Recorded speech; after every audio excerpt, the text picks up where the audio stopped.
Welcome back to দনুদীপার mini blog. তো আমি, আমার হাবি, আমার শাশুড়ি মা আর কাকা শ্বশুর মিলে চলে গেছিলাম আমার শ্বশুরমশাইয়ের ফ্রেন্ডের ছেলের রিসেপশন পার্টিতে।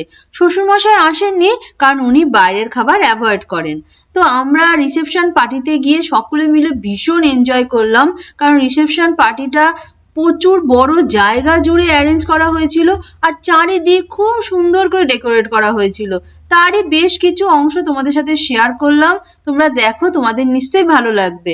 তো সেখানে গিয়ে অনেক খাবারের স্টল বসেছিল, সেই স্টল থেকে আমরা খাবার খেয়ে নিলাম। আর এখানে খুব সুন্দর গানের প্রোগ্রাম হচ্ছিল, সে গান শুনতে শুনতে রাতের ডিনারটা কমপ্লিট করে ফেললাম। সবার প্রথমে পাতে পড়লো পনির পাসিন্দা সাথে স্যালাড সস, এরপরে পাতে পড়লো কড়াইশুটির কচুরি ও চানা, তারপর পাতে পড়লো ভাত সাথে গন্ধরাজ কাতলা, এরপরে ছিল মটন বিরিয়ানি, চিকেন চাপ, তার সাথে ছিল চাটনি, পাঁপড়, সন্দেশ, রসগোল্লা, হাজমোলা। এই ছিল একটা ছোট্ট মিনি ব্লগ।